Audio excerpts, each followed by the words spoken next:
بسم الله الرحمن الرحيم. السلام عليكم ورحمة الله وبركاته. إن الحمد لله نحمده ونستعينه ونستغفره ونعوذ بالله من شرور أنفسنا ومن سيئات أعمالنا. من يهده الله فلا مضل له ومن يضلل فلا هادي له. وأشهد أن لا إله إلا الله وحده لا شريك له وأشهد أن محمدا عبده ورسوله. يا أيها الذين آمنوا اتقوا الله حق تقاته ولا تموتن إلا وأنتم مسلمون. يا أيها الناس اتقوا ربكم الذي خلقكم من نفس واحدة وخلق منها زوجها وبث منهما رجالا كثيرا ونساء. واتقوا الله الذي تساءلون به والأرحام إن الله كان عليكم رقيبا. يا أيها الذين آمنوا اتقوا الله وقولوا قولا سديدا يصلح لكم أعمالكم ويغفر لكم ذنوبكم ومن يطع الله ورسوله فقد فاز فوزا عظيما. أما بعد فإن أصدق الحديث كتاب الله عز وجل وأحسن الهدي هدي محمد صلى الله عليه وسلم وشر الأمور محدثاتها فإن كل محدثة بدعة وكل بدعة ضلالة وكل ضلالة في النار. Ikhwan sidang jamaah yang dimuliakan Allah Subhanahu wa taala. Kita menyambung ke halaman 60 nombor 29 kitab Syarah Sunnah oleh Imam Al-Barbahari. Dijelaskan di sini wajib mendengar dan mentaati para pemimpin dalam perkara yang dicintai dan diridai Allah. Dan orang yang memegang tampuk khalifah yang diangkat berdasarkan kesepakatan dan kerelaan seluruh umat, maka ia termasuk Amirul Mukminin. Di bahagian 29 ini, akidah ahli sunnah wal jamaah yang berpegang kepada manhaj salaf, yang dikatakan pengikutnya sebagai salafi, mereka berpegang dengan Quran dan hadis, yang mana dalam Quran dan hadis dalil-dalilnya mungkin nanti kita akan ketengahkan. Wajib mentaati pemimpin dalam hal yang kita reda ataupun hal yang tidak kita redai, sama ada kita senang atau tidak senang, sekalipun pemimpin itu zalim ataupun tidak adil. Kerana kalau dia zalim, dia menanggung dosanya dan kita tanggung dosa kita. Kita tidak menanggung dosa pemerintah, maka pemerintah yang zalim wajib kita taati. Sekalipun kita membantah dengan cara manhaj yang Allah Subhanahu wa taala ajarkan kepada kita. Sebagaimana di dalam hadis ad-dinun nasihah, qala liman qala lillah. Agama itu nasihat. Kau dapati pemimpin-pemimpin yang ada, tak kiralah berbentuk pemimpin khalifah ataupun kerajaan. Sedangkan kata Rasulullah SAW, akhir zaman tidak ada lagi khalifah, yang ada pemimpin-pemimpin, sebagaimana hadis yang sudah kita bincangkan. Apapun bentuk pemimpinnya, selagi pemimpin itu adalah pemimpin orang Islam, terutama kalau negeri Islam seperti Malaysia, kita wajib mentaatinya. Dan kalau ingin menasihati, hadis tadi saya baca ad-dinun nasihah, agama itu nasihat. Qala liman qala lillah. Untuk siapa? Untuk Allah. Artinya pakailah dalil daripada Allah, yang di Quran. Sebab dikuatkan wali kitabihi, dengan menggunakan kitabnya, wali rasulihi, dengan hadis-hadis yang sahih. Untuk siapa? Wali a'immatil muslimin wa ammatihim. Nasihat ini untuk pemimpin-pemimpin Islam dan orang awam. Jadi boleh menasihati pemimpin, tetapi yang boleh menasihati pemimpin adalah pakarnya, bukan sembarangan. Kerana dalam hadis, idza wusidal amr ila ghairi ahliha fantaziru sa'ah. Apabila satu urusan diberikan kepada yang bukan pakarnya, tunggulah kehancurannya. Dan tentulah yang ingin menasihati pemimpin, orang yang dikatakan orang yang ada ilmu. Kedua, caranya tidak boleh di forum-forum awam, tak boleh di depan-depan publik, tidak boleh ditulis di dalam surat khabar, tidak boleh ditulis dalam majalah ataupun dalam media secara umum, tetapi diwajibkan di dalam hadis supaya bertentang empat mata antara dia dengan pemimpin. Kalau pemimpin itu menerima, alhamdulillah. Kalau tak terima, kita serahkan kepada Allah, kewajipan kita sudah selesai. Kalau kita dizalimi, si penasihat ini dibunuh, maka matinya mati syahid. Di antara mati syahid akbar, syahid besar, walaupun mayatnya tidak dikapankan sebagaimana tidak ditanam sebagaimana ditanam orang yang berjuang bawa senjata, tetapi tetap digelar sebagai syahid akbar jika dia dibunuh. Jadi bukan sembarangan. Tidak boleh kita memberontak bila pemimpin itu salah. Tidak boleh kita memberontak bila pemimpin itu zalim. Tidak boleh kita buat demo dan sebagainya. Saya dah bincangkan tentang demonstrasi dalam Islam. Tidak boleh buat demo dan sebagainya, kerana itu bukan ajaran salaf. Kita yang berpegang kepada ahli sunnah wal jamaah yang bermanhaj salaf, kita ada disiplin, ada peraturan, ada undang-undang dalam mendekati pemerintah atau membetulkan pemerintah. Adapun yang dibuat oleh masyarakat sekarang, kebanyakannya mengikut manhaj khawarij. Khawarij ni, kalau ada masa kita bincang sebentar. Kalau mengikut manhaj khawarij, akidahnya sebagaimana dijelaskan oleh Rasulullah, yaqtuluna al-ahli al-islam wa yada'una ahlul awthan. Akidah khawarij membunuh orang-orang Islam, terutama pemimpin Islam, dan membiarkan orang kafir dan pemimpin kafir. Itu khawarij. Maka kata Rasulullah, idza lakitumuhum faqtuluhum. Apabila jumpa orang khawarij ni, bunuhlah mereka. Tapi yang bunuh bukan kita, adalah pemerintah. Jadi ikhwat muslimin dan muslimah ini bukan Allah Subhanahu wa taala, dalam akidah kita sebagaimana dijelaskan oleh ulama ahli sunnah wal jamaah Imam Al-Barbahari, wajib mendengar dan mentaati para pemimpin dalam perkara yang dicintai dan diridai Allah. Dan orang yang memegang tampuk khalifah yang diangkat berdasarkan kesepakatan dan kerelaan seluruh umat. Kalau ditanya apakah demokrasi sekarang yang memilih pemimpin dengan suara ramai, sedangkan di dalam Islam memilih pemimpin bukan suara ramai. Yang memilih pemimpin adalah ahli syurah. Ahli syurahnya Abu Bakar, Umar, Uthman dan Ali, itu lebih kurang 6 atau 7 orang. Dan dikatakan ahli syurah ini ahli hilli wal aqdi. Ahlul hilli wal aqdi adalah ulama besar. Ahlul hill yang boleh menyelesaikan persoalan-persoalan besar. Wal aqd, yakni yang berakad dengan Quran hadis. Artinya menyelesaikan persoalan negara, persoalan rumah dan segala persoalan yang dikembalikan kepada Quran hadis. Jangan kita katakan macam mana nak kembalikan dengan Quran hadis. Ada percaya bahawa Quran dan hadis tidak boleh menyelesaikan masalah politik, masalah sosial dan sebagainya. Tidak. Kita yakin bahawa Allah turunkan Al-Quran untuk mengatur kita dalam segala aspek. Dikatakan syumuliyah. Quran mengatur secara syumul apa saja perkara, sehingga Allah mengatakan ma farratna fil kitabi min syai'. Kami tak tertinggal dalam Al-Quran apa saja, walaupun benda paling kecil. Wa tammat kalimatu rabbik. Sudah tamat kalimah Tuhanmu, yakni untuk mengurus dunia ni dalam Al-Quran sudah tamat, sudah jelas. Sehingga ayat yang paling jelas sejelas-jelasnya, al-yawma akmaltu lakum wa atmamtu alaikum ni'mati wa raditu lakumul Islam madina. Apa kata Quran ni? Hari ini aku sudah sempurnakan agama kamu, sudah cukupkan nikmat kamu, yakni nikmat Islam yang sempurna ni. Wa raditu lakumul Islam madina. Aku hanya meridai Islam sebagai agama kamu, sebab Islam sumulia. Islam mengatur dunia dan akhirat. Kalau orang mengatakan Islam hanya mengatur akhirat, itu salah. Itu satu kebodohan. Islam mengatur dunia dan akhirat. Maka dalam Islam, kalau kita lihat dalam hadis, kanat banu Israel tasusuhum anbiya'uhum. Yang mana banu Israel yang mengatur agama mereka dan negara mereka, yang mengatur agama mereka dan negara mereka, yakni masalah politik, sosial, ekonomi dan sebagainya, adalah para nabi mereka. Makanya nabi yang diturunkan kepada Bani Israel adalah orang Islam, Bani Islam. Mereka adalah agama Islam, nabinya adalah nabi orang Islam. Sebab la nufarriqu baina ahadin min rusuli. Allah mengatakan kami tidak membeza-bezakan agama para rasul.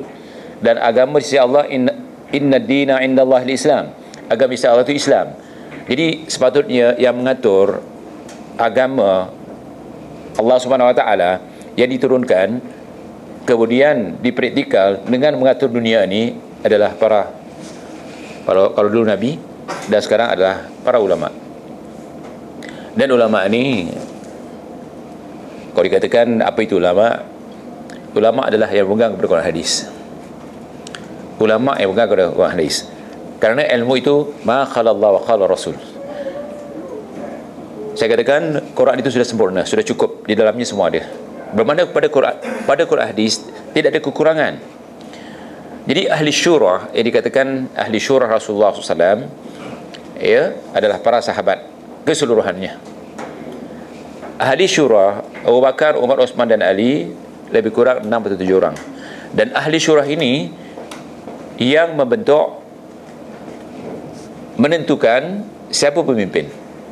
Kerana Quran mengatakan fa'amruhum syura bainahum, urusan memilih pemimpin di antara mereka adalah syura.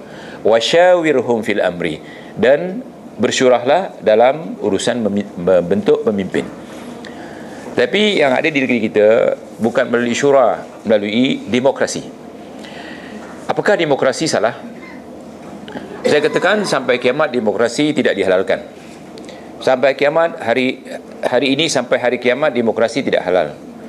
Tetapi ada satu kaedah di dalam Islam, ada satu kaedah. Apa dia? Kalau terpaksa, maka kaedah syura, keringanan atau rukhsah, keringanan itu digunakan. Yang mana Quran mengatakan famanitturra ghairu baghin wala 'adin fala itsma 'alaihi. Bila terpaksa, tak ada jalan lain, maka jalan yang kita ambil itu kalau kerana keterpaksaan, maka tidak ada dosa baginya. Kerana terpaksa. Contohnya senang. Saya contohkan tempoh hari, kalau kita sesat di dalam hutan, kita tidak ada apa yang nak dimakan. Yang kita tengok, yang boleh ditangkap, mungkin anak monyet ataupun monyet, tapi kita nak tangkap susah. Kena lompat sana lompat sini, kejar sana kejar sini.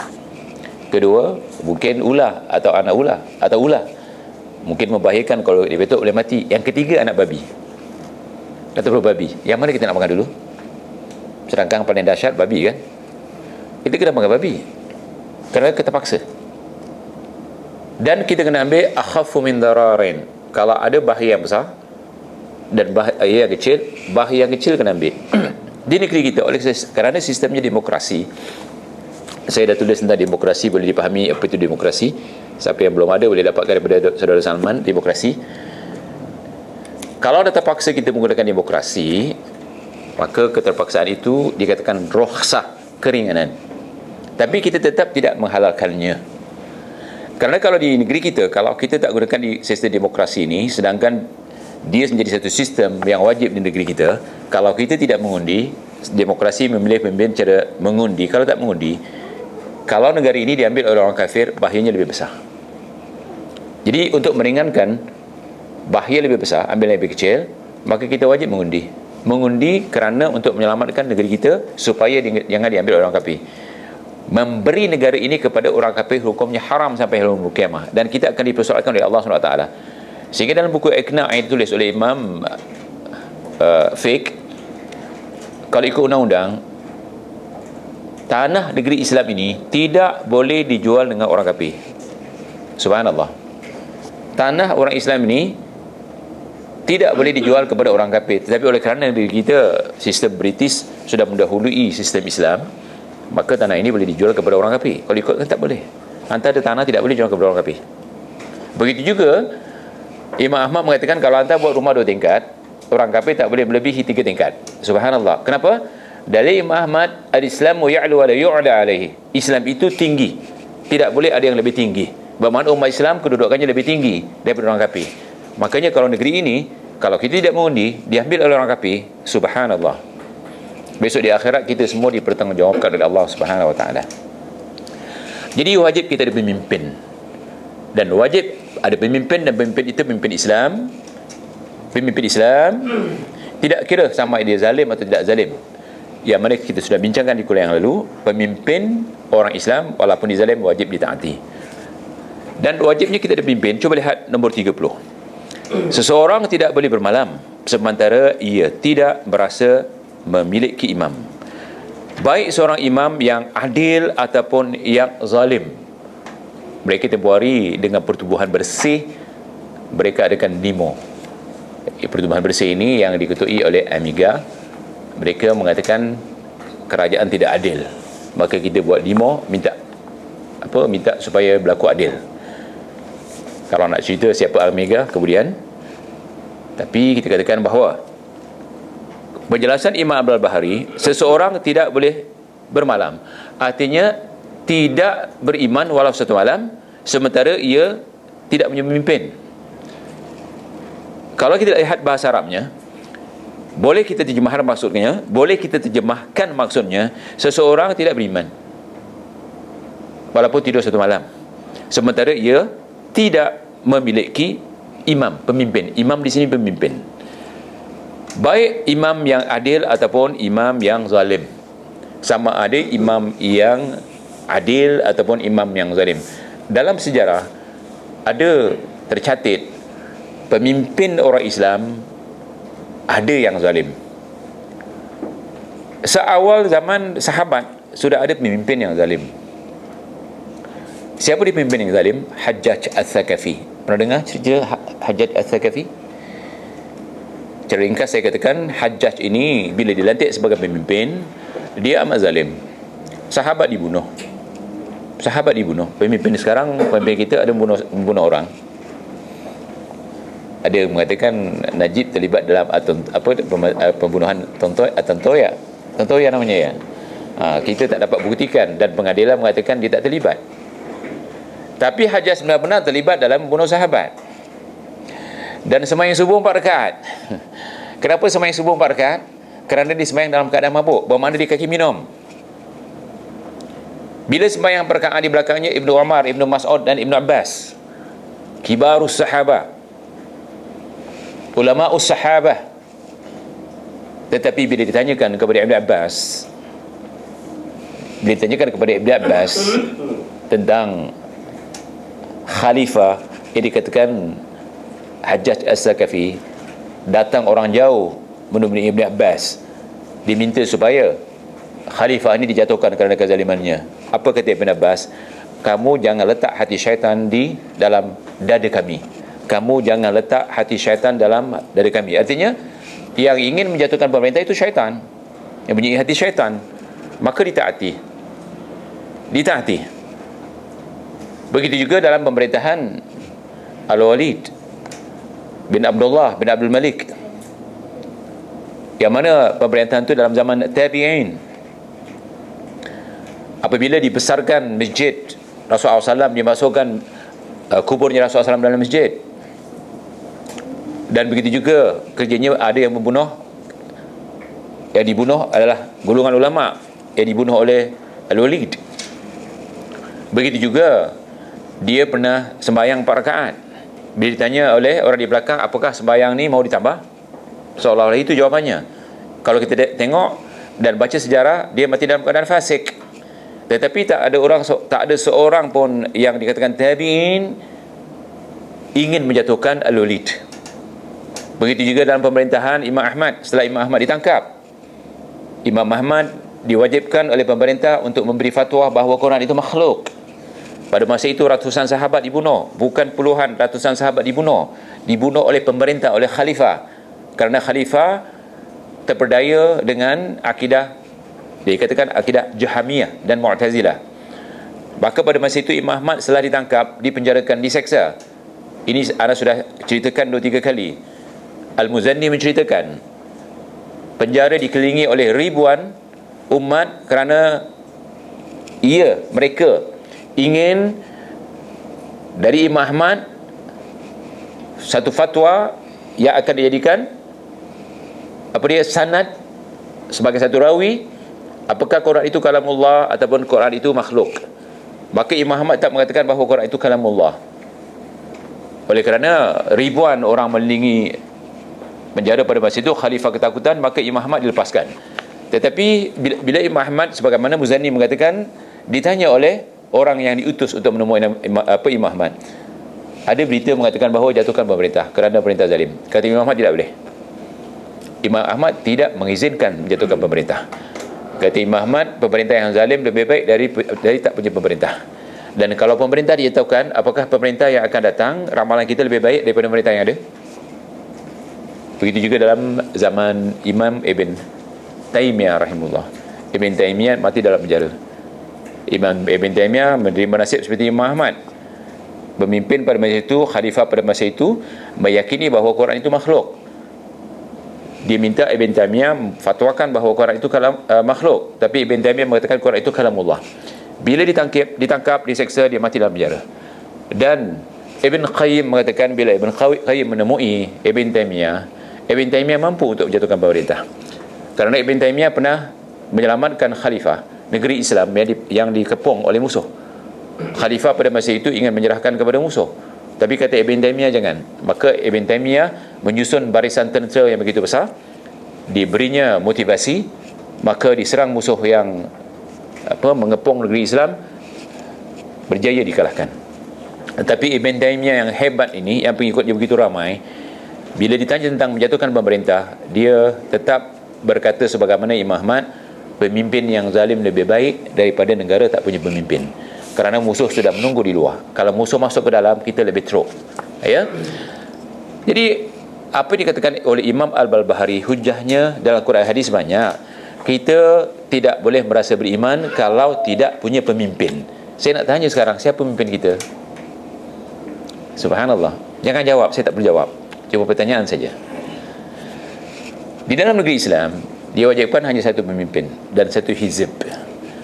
Kerana dalam Quran hanya ada satu hizib yang diizinkan oleh Allah SWT, namanya Hizbullah. Selain Hizbullah, Hizbullah apa? Hizbul Syaitan. Mana satu kita? Tak ada hizib ketiga. Fahami ni. Di dalam Islam, dalam sebuah negeri Islam, Allah mewajibkan satu hizib. Kalau ada hizib kedua, namanya Hizbul Syaitan. Ini yang perlu kita faham. Kita dalam hizib mana? Kalau kita bersama Hizbul Syaitan, ala inna Hizbul Syaitan humul khasirun. Sesungguhnya yang mengikut Hizbul Syaitan, mereka dalam keadaan rugi. Ala inna Hizbullah humul muflihun. Sesungguhnya Hizbul Allah adalah yang dapat kejayaan. Dan di dalam hadis Muslim, idza buyi'a lil khalifatain faqtulu akhara minhuma. Apabila dilantik dia pemimpin, yang kedua kena bunuh. Artinya dihapuskan. Jadi dalam negeri Islam pun satu. Cuma sistem kita sistem demokrasi. Sistem demokrasi diwajibkan ada pembangkang. Seperti di Singapura diupah pembangkang. Itu sistem di demokrasi. Bermakna sistem demokrasi tidak halal dalam Islam kerana sistem demokrasi menghalalkan khawarij. Memimpin Islam, siapa yang menentang dikatakan khawarij. Dalam sistem demokrasi khawarij dihalalkan. Dalam sistem Islam khawarij diharamkan. Kerana Allah SAW mengatakan al-khawariju kilabun nar. Kilabun nar, kilabun nar. Ada yang membantah dalam YouTube mengatakan hadis ini sahih atau sahih. Hadis ini sahih. Kata Allah SAW, khawarij itu anjing neraka, anjing neraka, anjing neraka. Saya ada menulis satu buku. Apa salahnya kita baca sedikit tentang Khawarij. Siapa yang dapatkan buku ni, dapatkan daripada Saudara Salman. Nama bukunya Khawarij atau Tauhid Hakimiyah dan Khawarij. Di sini saya menjelaskan tentang apa itu Khawarij. Tak apa, yang tak ada cuba dengar. Kerana kalau kita tidak memahami persoalan Khawarij, kita tidak takut untuk jadi Khawarij. Tetapi bila kita memahami tentang Khawarij, kita akan takut jadi Khawarij. Di buku saya ni bermula dari halaman 27. Khawarij, kata Rasulullah SAW, yamrukuna minad dini burukus sahmi minar ramiyah. Mereka keluar dari agama seperti keluarnya anak panah dari busarnya. Laju keluar. Dan dia tak boleh ghostan. Arrow bila keluar daripada ni tak boleh ghostan. Dia terus saja. Bahawa dia keluar habis. Makanya Khawarij bukan satu kumpulan, tetapi Khawarij adalah satu akidah. Akidah. Khawarij satu akidah. Jangan ambil akidah Khawarij. Siapa Khawarij? Khawarij saya bacakan tadi ayat, yaqtuluna ahlil Islam wa yad'una ahlil awthan. Khawarij kerja dia nak bunuh orang Islam, pemimpin Islam, dan meninggalkan orang kafir dan pemimpin kafir. Itu Khawarij. Tak kiralah nak jatuhkan dengan cara bunuh ataupun dengan demonstrasi, dengan apa sekalipun, Yang penting pemimpin yang ada yang sah dijatuhkan, itu namanya orang yang ingin menjatuhkan, itu Khawarij. Subhanallah. Ada sebuah hadis, saya bacakan hadisnya. An Abi Hurairah, an Abi Barzata annahu qila lahu hal sami'ta Rasulullah sallallahu alaihi wasallam yadhkuruna al-khawarij? Qala na'am. Sami'tu Rasulullah sallallahu alaihi wasallam bi udhunai wa ra'aituhu bi 'ainai. Utiya Rasulullah sallallahu alaihi wasallam bimalin faqassamahu fa'ata man an yaminihi wa man an shimalihi wa lam yu'ta man wara'ahu syai'a. Faqama rajulun min wara'ihi faqala ya Muhammadu ma 'adalta fil qismati rajulun aswadu matmumu sya'r alayhi thawban abyadan. فغضب رسول الله صلى الله عليه وسلم غضبا شديدا وقال والله لا تجد بعدي رجلا هو أعدل مني. ثم قال يخرج في آخر الزمان قوم كأن هذا منهم يقرؤون القرآن لا يجاوز تراقيهم يمركون من الإسلام كما يمرك السهم من الرمية سيماهم التحليق لا يزالون يخرجون حتى يخرج آخرهم مع المسيح الدجال فإذا لكيتموهم فاقتلوهم هم شرار الخلق والخليقة. Lihat sifat Khawarij yang Rasulullah SAW ceritakan di dalam hadis yang diriwayatkan oleh Ahmad, Nasai, hadis yang sahih. Dari Abu Barzah, beliau berkata, apakah engkau mendengar Rasulullah SAW bersabda tentang Khawarij? Ia menjawab, ya. Aku mendengar Rasulullah SAW bersabda dengan telingaku dan melihat dengan mataku. Baginda datang membawa harta yang dirharta rampasan, ghanimah. Lalu baginda membagi-bagikannya.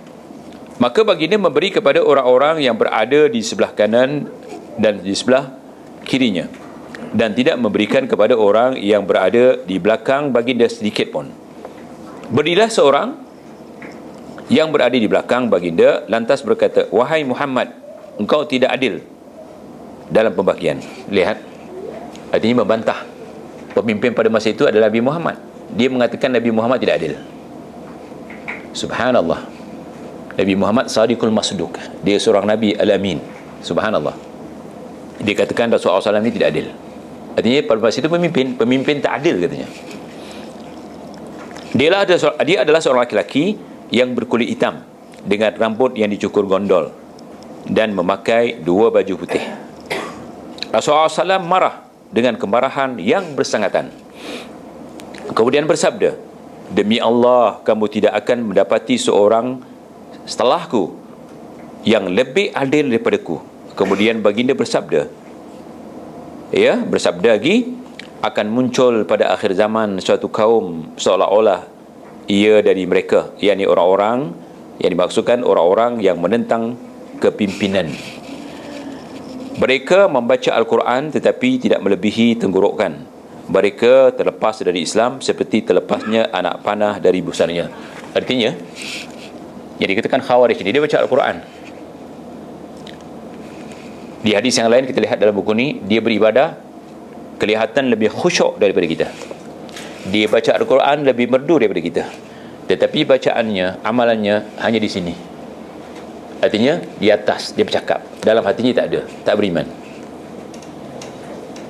Apa maksudnya? Kita disuruh taat kepada pemerintah, tapi puak ini tidak akan taat kepada pemerintah. Puak ini dikatakan Khawarij. Puak ini dikatakan keluar daripada pemerintah. Sedangkan tadi kita diberitahu tidak beriman walaupun tidur semalam kecuali kita ada pemimpin. Kita di Malaysia ada pemimpin. Siapa pemimpin? Pemimpin yang dipilih ceresah, walaupun dengan peti undi, tetapi tetap dengan ceresah. Adapun mengatakan pemimpin tidak adil, pemimpin zalim dan sebagainya, itu keluar daripada hati orang Khawarij. Sebab Nabi mengatakan walaupun dia zalim, berampas uangmu dan memukul punggungmu, kita wajib taat kepadanya. Hadis ini hadis Bukhari. Okey, kita teruskan dulu. Saya masih nak membacakan tentang siapa tu Khawarij. Kalau dengan hadis ini tidak boleh ditolak.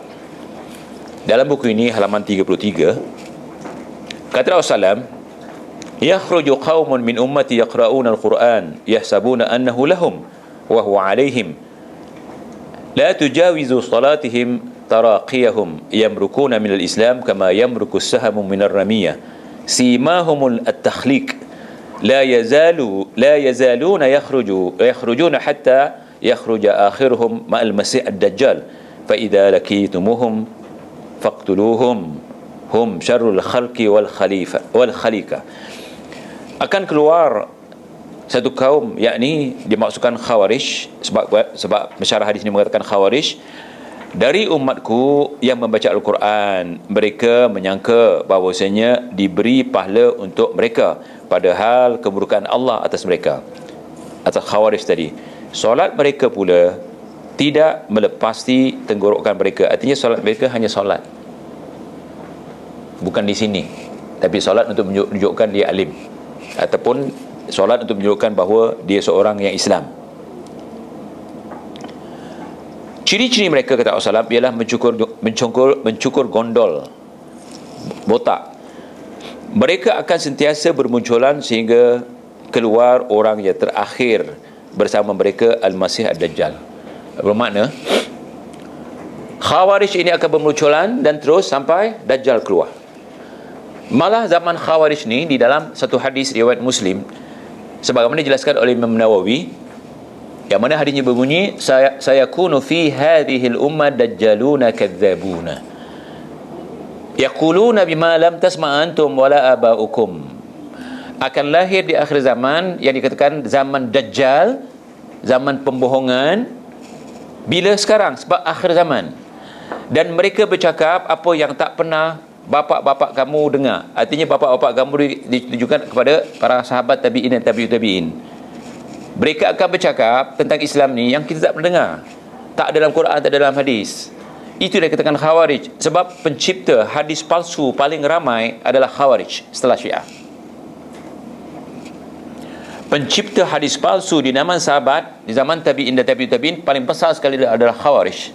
Khawarij pemecah, sehingga dikatakan ahli sunnah wal jamaah, dibezakan ahli sunnah wal jamaah, disebut kalimah ahli sunnah wal jamaah kerana timbulnya firqah-firqah bid'ah. Yang pertama adalah Khawarij.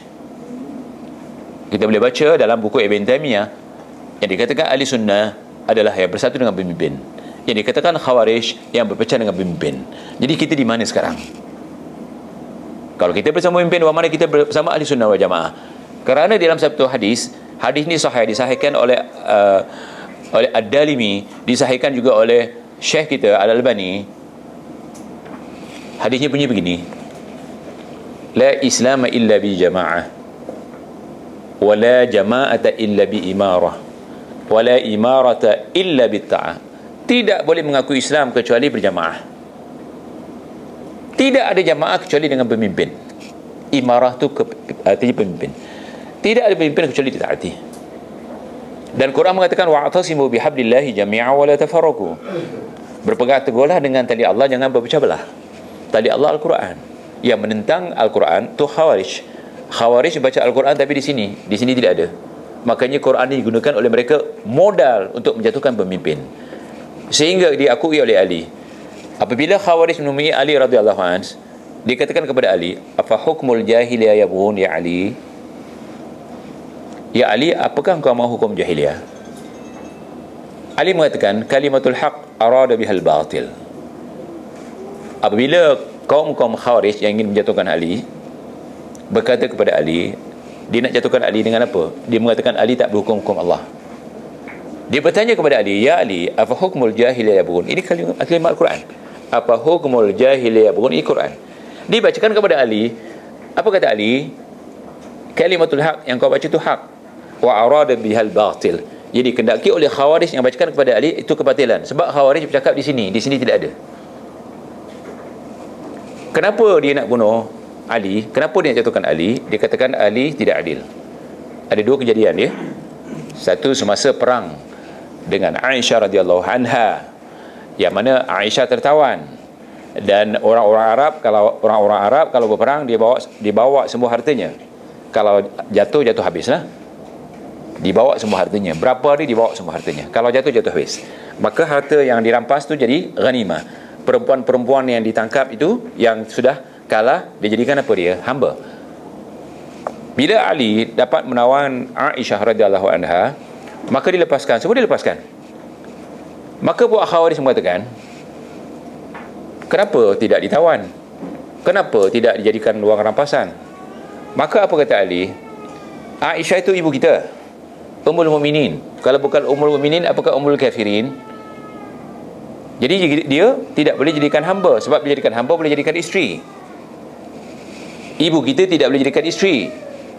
Kedua, ghanimah yang dirampas daripada angkatan perang Aisyah itu milik orang Islam.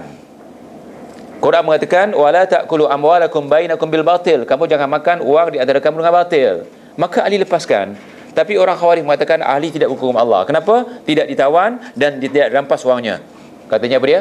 Kapi. Dikatakan Ali kapi. Subhanallah. Maka dibawanya Quran, afa hukmul jahiliyah yabghun. Yang kedua, wa man lam yahkum bima anzalallahu fa ulaika humul kafirun. Ini senjata orang kafir untuk mengkafirkan kita. Ini senjata orang Khawarij untuk mengkafirkan pemerintah. Maka Ali sehebat yang dikatakan Rasulullah, tamassaku bi sunnati wa sunnatul khulafa ar-rasyidin al-mahdi min ba'di. Yang kata Rasulullah, berpeganglah kepada sunatku dan sunat khulafa ar-rasyidin, ni dapat petunjuk sepasku, antaranya Ali. Dikafirkan oleh Khawarij. Bagaimana pemimpin kita sekarang? Dikafirkan langsung oleh Ali. Apa oleh Khawarij? Ali ini khalifah kita dikafirkan. Begitu juga apabila pembunuhan Uthman.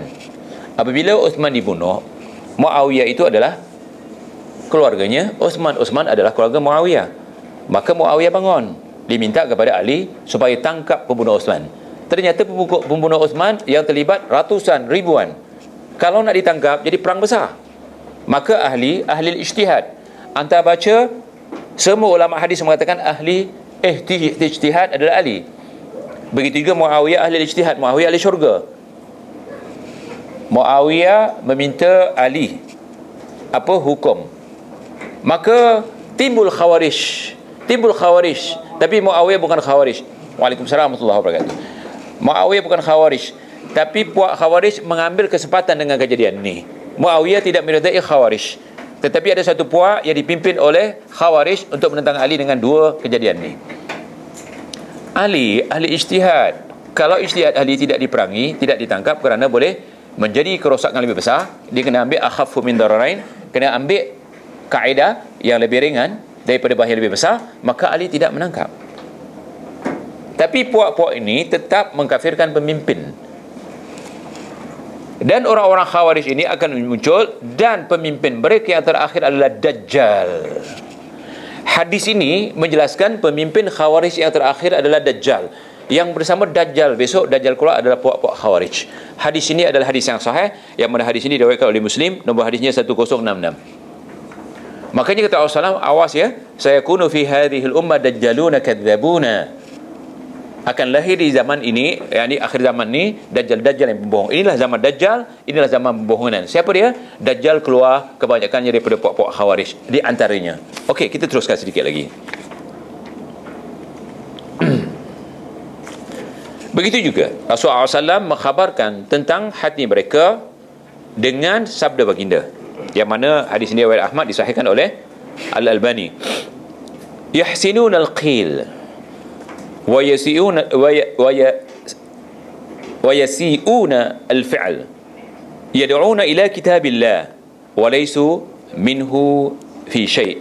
Khawarij, mereka membaguskan perkataan tetapi buruk perbuatan. Artinya perkataannya pakai Quran, pakai hadis, tapi disalah tafsir. Seperti wa man lam yahkum bima anzalallahu fa ulaika humul kafirun. Itu ditafsirkan dengan begitu rosak, salah oleh orang-orang Khawarij. Saya menulis satu buku Mentaati Pemerintah Islam. Saya sudah jelaskan penafsiran yang sebenar, wa man lam yahkum bima anzalallahu fa ulaika humul kafirun. Dan di buku ini saya jelaskan penafsiran yang sebenar, penafsiran mengikut ahli sunnah wal jamaah, mengikut manhaj salaf, mengikut ahli tafsir yang Qurtubi, Ibn Kathir, dan semua ahli tafsir mengatakan siapa tidak berhukum hukum Allah, selagi dia mengatakan hukum Allah itu wajib, tidak mengkufurinya seperti kufur kepada hari kiamat dan hari akhirat, maka dia kafir. Tidak kafir dia. Dia dikatakan asi sahaja. Saya tidak yakin pemimpin kita mengkufuri hukum Al-Quran. Mereka mungkin tidak dapat melaksanakan Tetapi saya yakin tidak mengkufuri. Sebab bila saya tanya, ada yang saya kesempatan bertanya, apakah anda tidak mahu hukum Allah? Mereka katakan saya orang beriman, cuma untuk pelaksanaannya bila. Dan sampai sekarang tidak ada sebuah negeri Islam pun yang berhukum dengan hukum Allah 100%. Tidak ada. Tunjukkan kepada saya kalau ada. Saudi atau Saudi. Benar kata Rasulullah SAW, sebagaimana saya jelaskan dalam hadis, akhir zaman Islam ini diumpamakan seperti seutas tali. Tali itu ada urat-urat. Urat-urat dia akan putus satu, yang terakhir tinggal solat. Berpada hukum tak ada lagi. Hadis ini hadis Muslim saya. Yang ada apa dia solat. Jadi pemimpin tandanya seorang Islam, sebagaimana saya jelaskan dalam buku ni, adalah yang solat. Hadis-hadisnya bukan satu hadis, berpuluh hadis menunjukkan bahawa pemimpin akhir zaman tanda negeri Islamnya dan tanda keislamannya tinggal solat. Hukum tak ada lagi. Kalau SAW dah khabarkan seperti ini, kita nak buat macam mana? Apakah kita boleh mengatakan, oh salah Rasulullah SAW? Tidak. Yang mengatakan hukum Islam kekal sampai hari kiamat, yakni hudud, yang mempertahankannya dia orang-orang Khawarij. Solat tu yang 5 waktu. Solat 5 waktu. Solat yang 5 waktu. Dan ditambah dengan solat-solat sunnah. Saya yakin pemimpin kita masih solat. Kita tak boleh intip dia. Jangan tajasus, wala tajassasu, wala tabaghadu. Intip-intip solat tak, tidak wajib ni. Misalan, intip tak boleh. Wala tabaghadu. Jangan timbulkan kebencian. Lihat dia, ada satu hadis Bukhari, sibabul muslimi fusuk. Apa arti sibab? Maki, hamun dan menghina orang Islam itu fasik. Fasik dosa besar. Orang berzina fasik, orang makan riba fasik, orang membunuh fasik, orang makan loteri itu fasik, makan duit haram itu fasik. Itu fasik. Di antara perbuatan fasik dalam hadis Bukhari, sibabul muslimi fusuk. Lihat dalam hadis Bukhari, apa itu maki hamun? Memaki hamun orang Islam, terutama pemimpin. Fasik. Jadi kita katakan pemimpin zalim, itu fasik, malah Khawarij. Pemimpin itu tidak adil, itu fasik, malah Khawarij. Katakan pemimpin itu begitu dan begini, memaki dan sebagainya, itu fasik. Maka berjaga-jaga antum. Sehingga ulama salah mengatakan, kalau anda ada doa, yang paling baik doa untuk pemimpin dulu, kerana pemimpin menjaga kita, menjaga sekolah, menjaga rakyat, menjaga segala-galanya. Betul kan? Askar siapa jaga? Polis siapa jaga? Nah, keselamatan siapa jaga? Pemimpin. Mak kita jaga kita saja, tapi pemimpin jaga segala-galanya. Sekolah, itu, ini jaga.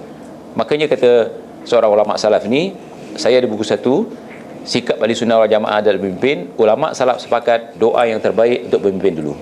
Kalau pemimpin baik, kita baik. Yang kedua baru untuk mak bapak.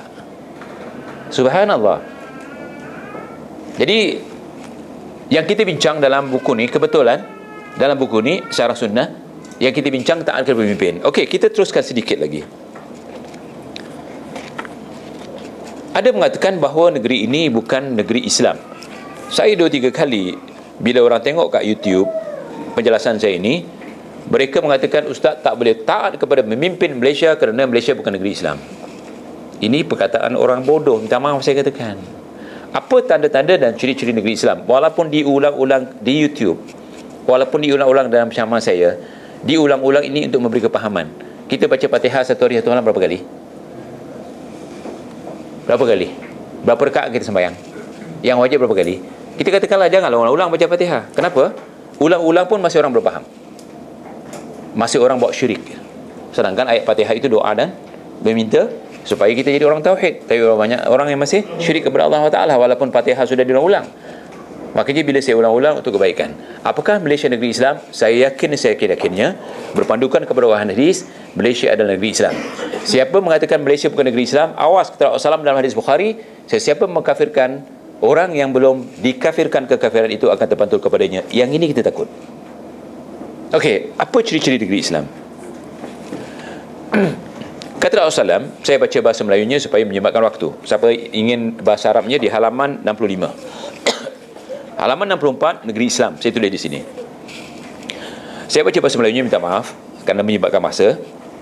Dari Abi Umamah Al-Bahili radhiyallahu an, dari Rasulullah SAW baginda bersabda, ikatan-ikatan Islam akan terlepas satu demi satu. Apabila lepas satu ikatan, akan diikuti oleh ikatan berikutnya. Ikatan Islam yang pertama kali lepas adalah hukum, dan terakhir adalah tinggal solat. Faham? negara Islam tu mempunyai hukum yang mempunyai segala-galanya.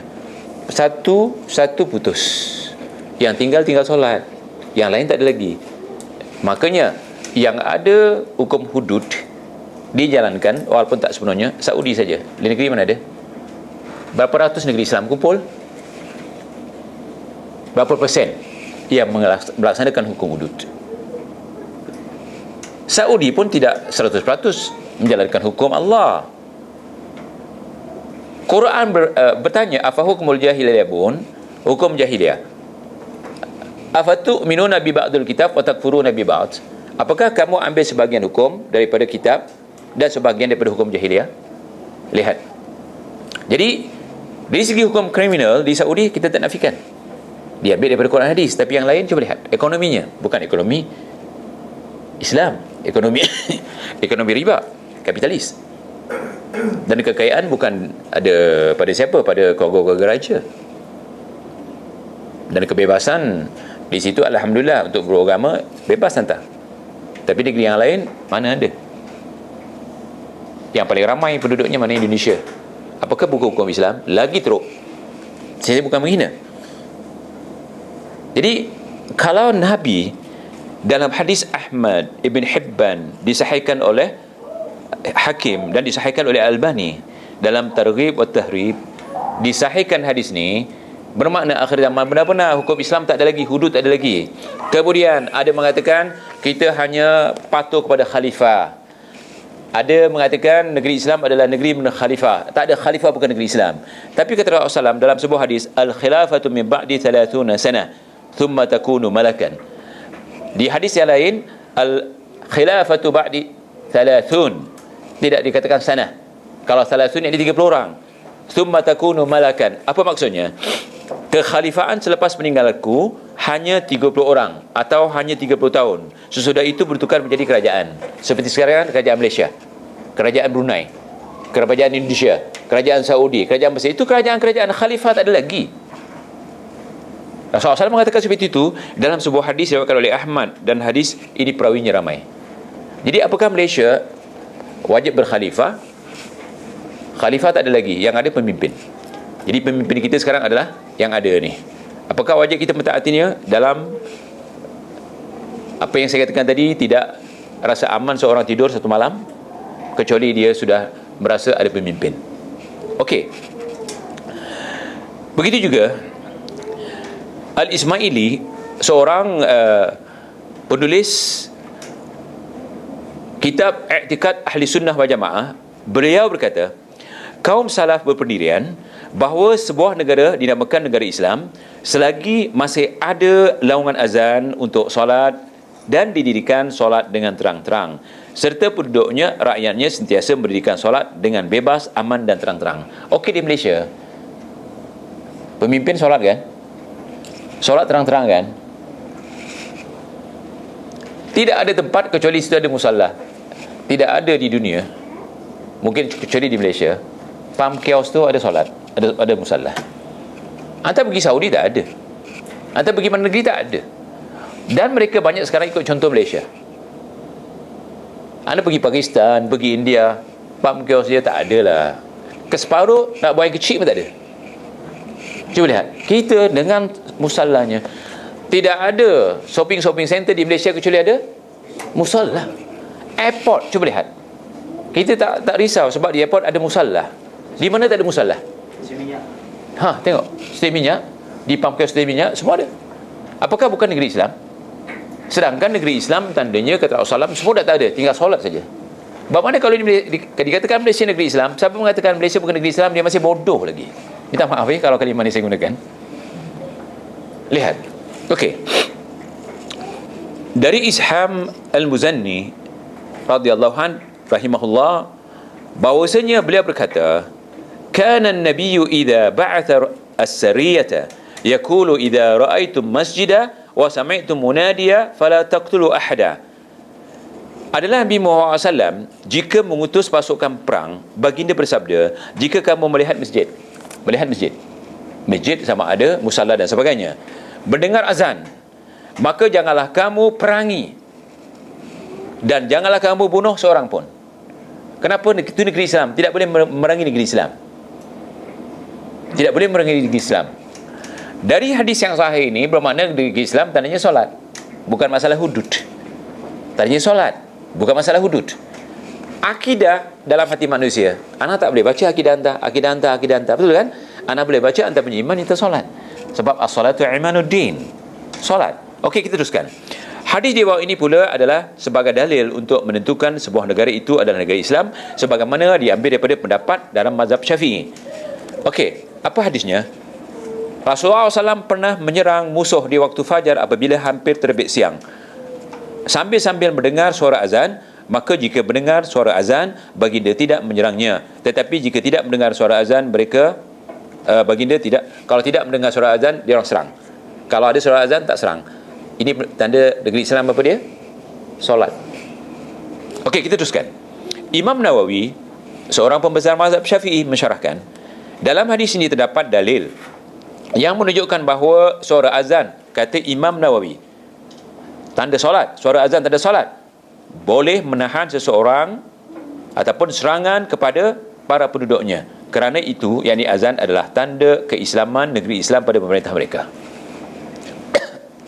Di Malaysia ni, di Singapura nak azan pun tak boleh, kecuali ke dalam. Betul kan? Pergi Singapura, kita duduk tepi masjid, tak akan dengar sebab corongnya ke dalam. Apa artinya? Tapi kita tak keluar. Kalau boleh nak besarkan lagi. Ini mana ada tanda negeri Islam. Jadi ada kaum Khawarij nak jatuhkan pemimpin yang ada, katanya ini kafir, katanya di bawahnya ayat tadi. Itu tidak boleh. Okey.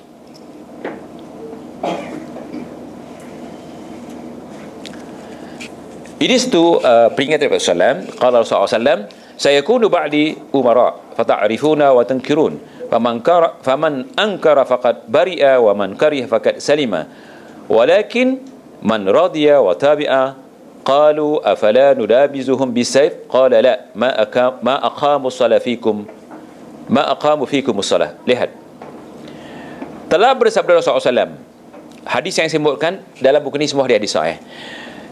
Telah bersabda Rasulullah, akan ada selepas meninggalkanku nanti para pemimpin yang kamu mengenalinya dan mengingkari kejahatannya. Siapa yang mengingkari kejahatannya, dia telah berlepas diri, dan siapa yang membenci kejahatannya, dia telah selamat. Akan tetapi orang yang meredai kejahatannya akan mengikuti kejahatannya. Apakah kata sahabat, apakah tidak kita perangi mereka dengan pedang, yakni jatuhkan, wahai Rasulullah? Baginda menjawab, jangan dijatuhkan, jangan memberontak kepadanya atau terhadapnya, kerana dia pemerintah Islam selagi masih mendirikan solat di kalangan kamu. Bermakna pemimpin yang mendirikan solat, bermakna pemimpin Islam. Dan dijelaskan lagi, kata Rasulullah, la ma aqamu fikum as-salah wa idza ra'aitum min walatikum syai'a takrahunahu fa akrahu amalahu wa la tanzi'u yadan min ta'a. Lihat, kata Rasulullah, tidak, jangan perangi mereka, jangan gulingkan mereka selagi mereka masih mendirikan solat bersama kamu. Bila didapati suatu yang tidak disukai kepada pemerintah, bencilah perbuatan dan janganlah menarik tangan kamu untuk mentaatinya. Artinya jangan lepaskan tangan kita, jangan tinggalkan dia, dan jangan tidak taat kepadanya. Okey, kita teruskan. Lihat tentang negara Islam. Sesungguhnya perkara yang penting dari kamu di sisiku adalah solat. Maka barang siapa yang memeliharanya dan menjaganya, nescaya dia telah menjaga agamanya. Dan barang siapa yang mensia-siakannya, maka tentu dia lebih mensia-siakan berbagai amal yang lain. Seterusnya, kata Rasulullah, dan hendaklah taat kepada pemimpin selagi mereka masih solat, dan mencintai mereka, yakni mesti mencintai mereka, dan tidak boleh mengangkat pedang, yakni memberontak terhadap mereka. Okey, hadis-hadisnya semua hadis sahih. Saya teruskan sedikit lagi. Ad-du'a'u li'immatul muslimin wala yakhruju alaihim bisayf. Ini sebuah hadis.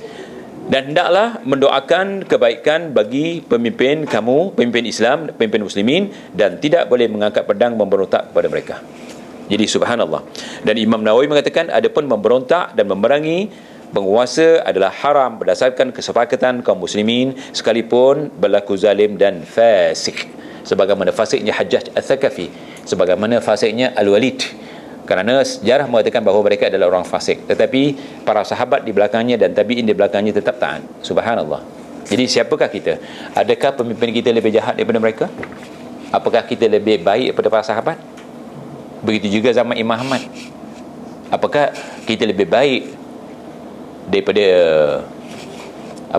Imam Ahmad, ataupun pemimpin kita lebih baik daripada zaman Imam Ahmad yang membunuh ratusan ulama? Apakah? Kita bertanya. Jadi kalau ini tidak dapat membuktikan kezaliman pemerintah, kita wajib taat. Saya bukan side kepada pemerintah, tetapi ini masalah akidah. Lihat, ini masalah akidah. Kalau tidak masalah akidah, buat apa sibuk-sibuk? Makanya bagi ahli sunnah wal jamaah, selamatkan akidah umat dulu, bukan masalah hududnya dulu. Muaz bin Yaman dihantar oleh Rasulullah SAW. Muaz bin Jabal dihantar oleh Rasulullah SAW ke Yaman. Apa yang dinasihatkan oleh Rasulullah SAW? Pertama sekali ajar apa? Akidah.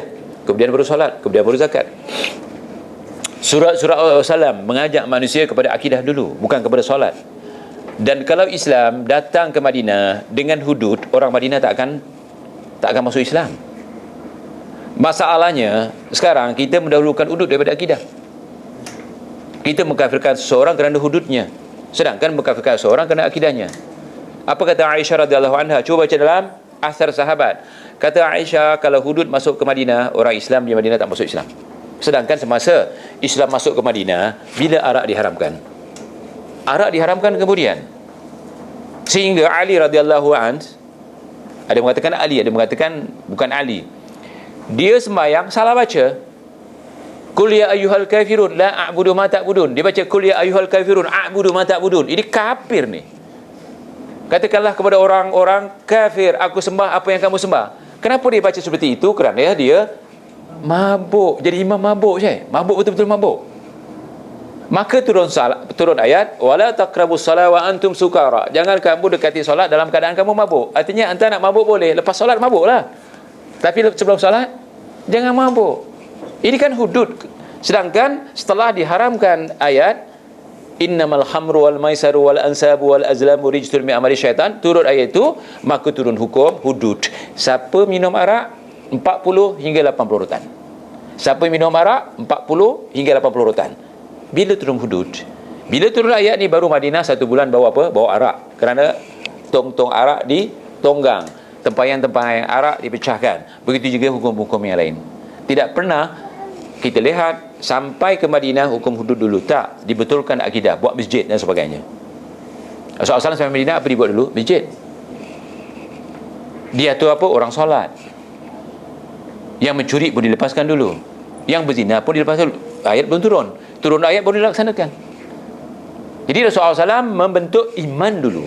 Setelah beriman akan takut kepada hukum-hukum Allah. Tapi kalau cerita hudud tak ada iman, akhirnya memberontak dia. Subhanallah. Okey, kita teruskan apa yang dalam kitab ni. Masih di halaman 60 dan 61. Lihat di halaman 61. Haji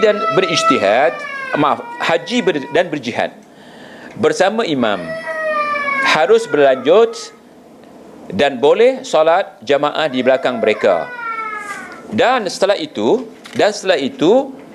lakukan solat 6 rakaat dengan cara salam setiap 2 solat sebagaimana pendapat Ahmad bin Hanbal. Okey, fahami. Haji dan berjihad bersama imam. Makanya kalau Perdana Menteri Malaysia mengatakan, di mana itu hari? Di Sabah. Lahad Datu. Pengisytiharan pemimpin, ia jihad. Kalau anda bentuk ramai-ramai ini pergi lawan dia, bukan jihad. Sebab jihad dipimpin oleh pemimpin. Makanya JI matinya bukan mati syahid. JI matinya mati sebagai teroris. Sebab JI yang bentuk dia bukan pemerintah. Yang bentuk dia adalah kaum-kaum Khawarij. Sebab JI, saya dituduh sebagai apa? Guru JI dulu. 99% yang jadi JI itu antaranya anak murid saya. 99%. Saya tak nafikan. Saya balik Mekah, dia orang datang ke rumah saya ramai-ramai. Saya diminta untuk memimpin mereka. Saya mula tak tahu budak-budak ni. Saya katakan budak-budak lah, sebab budak bodoh kan. Jadi bila saya dapati rupanya dia pertama sekali nak jatuhkan pemimpin Indonesia, kedua nak jatuhkan pemimpin Malaysia, ketiga bila anggotanya banyak orang Singapura, nak jatuhkan pemimpin Singapura. Thailand pun ada. Bila ada pemimpin Thailand, dan Thailand dijatuhkan. Jadi berapa negara nak jatuhkan? Pertama Indonesia, kedua Malaysia, ketiga Singapura, keempat Thailand, kelima baru Filipin. Sebab anggota mereka datang daripada puak-puak ni. Bila saya dapati, saya katakan bahawa perbuatan mereka adalah khawarij. Tak terima mereka. Bila mereka tak terima, saya diajak dialog. Di mana di Luqman Hakim di Johor. Pada masa itu yang ajak dialog dengan saya, berdebat, siapa dia? Saya turun. Saya datang satu van, saksi-saksinya masih hidup. Yang turun pada masa itu, sepatutnya mereka cabar Abdullah Songkar dah meninggal. Mudah-mudahan Allah ampunkan dosanya. Yang kedua yang sedang ditahan ataupun dianggap sebagai ketua pemberontak, Bashir ini. Apa, Abu Bakar Bashir ya? Bukan Bashir. Ketiga Mukhlas yang kena tembak kerana terlibat dalam pengeboman bom Bali. Dan ada 5 orang. Bila saya datang pada masa itu, sepatutnya lepas zuhur, tapi mereka lambat-lambatkan selepas asar baru datang semua. Saya katakan kepada mereka, ni kamu ada hutang kepada saya. Patut yang datang Abdullah Songkar pertama, kedua Abu Bakar Bashir, tapi yang dia utus siapa tu? Mukhlas. Bila saya datang, dia cerita pasal sembahyang. Saya katakan kepada kawan-kawan kita, teman-teman kita, kalau dia tak cerita pasal sembahyang, saya suruh berhenti. Jadi buang masa, lepas maghrib tutup, sebab janji lepas maghrib. Jadi perbincangan tak habis. Dan saya katakan kepada mereka, antum teroris. Sebab apa? Tidak ada di dalam Islam untuk jatuhkan pemerintah ni asiatif. Mereka buat rombongan, buat gerombolan, dan mereka hantar dia orang pengikut ke Afghanistan. Untuk apa? Untuk dilatih bersenjata, buat bom dan sebagainya. Saya sudah sendiri, wallahi billahi tallahi, Allah jadi saksi. Saya katakan kepada mereka, kalau antum mati konyol. Tak mati konyol, mati katak. Dan mereka pernah ikut kuliah saya 6 bulan, tetapi mereka ikut kuliah saya untuk tarik saya dengan jamaah mereka, tapi tak jalan.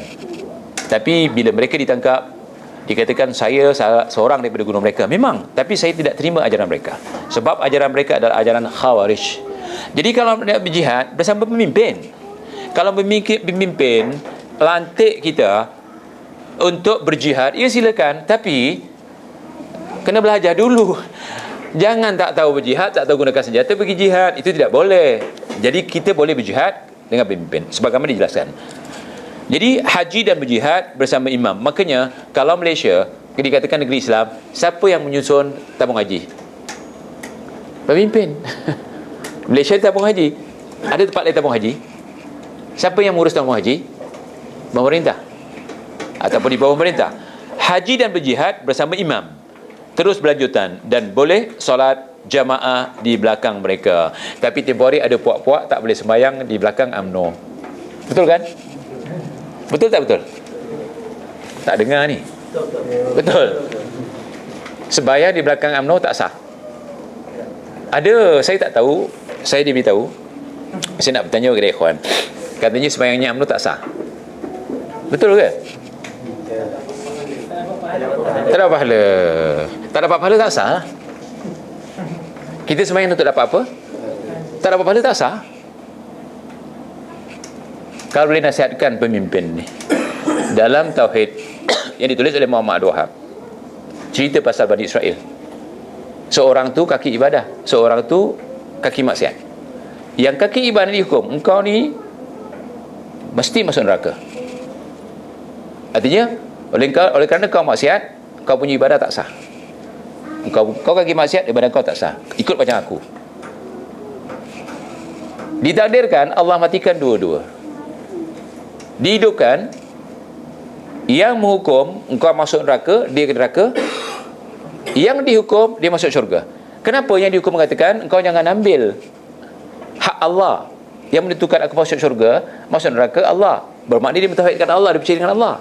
Tetapi yang satu tak percaya, seolah-olah dia berkuasa, seolah dia menentukan syurga neraka, seolah syurga neraka dia punya. Yang menghukum dia masuk neraka. Subhanallah, ini ada dalam Tauhid Muhammad Wahab. Cuba lihat. Jadi kita tak boleh mengatakan sembahyang kau tak sah, tidak boleh. Sembahyang kau begitu dan begini, tidak boleh. Kalau salah, kita betulkan. Mengatakan sah tidak sah bukan hak kita, ataupun berpahala tak berpahala bukan hak kita. Engkau puasa tak berpahala, tidak boleh. Ini hak Allah, bukan hak kita. Jadi bertobatlah pemimpin ni yang mengatakan seperti itu. Sebab dalam hadis tidak boleh.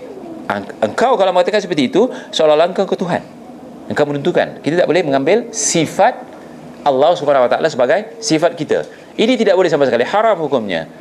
Saya ditanyakan berapa minggu yang lalu. Saya katakan saya tak tahu siapa pemimpin tu. Yang penting pemimpin ni katanya pemimpin Khawarij. Saya tak tahu siapa Khawarijnya. Allahu a'lam. Saya tak tahu dan saya katakan saya tak tahu.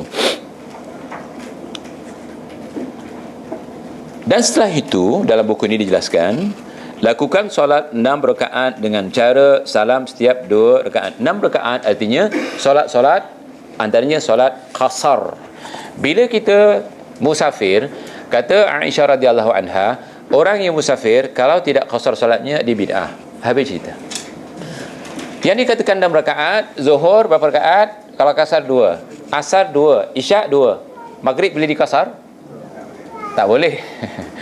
Subuh boleh dikasar? Itu maksudnya 6 rakaat. Jadi kalau kita dah punya pemimpin, kita taat kepada pemimpin, kita sudah beriman betul akidah kita, betulkan solat. Betulkan solat. Sebab kata Rasulullah SAW, awwalu ma yuhasabul amdu yaumal qiyamati as-salah.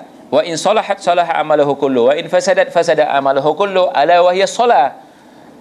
Pertama yang akan dihitung oleh Allah SWT adalah solat kamu. Jika solat kamu diterima, amal kamu semua diterima. Kalau solat kamu tidak diterima, amalan kamu semua batal. Apa itu? Solat. Maka disebut di sini solat. Di antara solat yang banyak dilupakan oleh orang sekarang, dan banyak orang sekarang tidak tahu solat qasar. Betul kan? Ada mengatakan oleh kerana tak tahu solat qasar, masjid dah banyak, kenapa nak solat qasar? Kita dah naik transport canggih, apa nak solat qasar?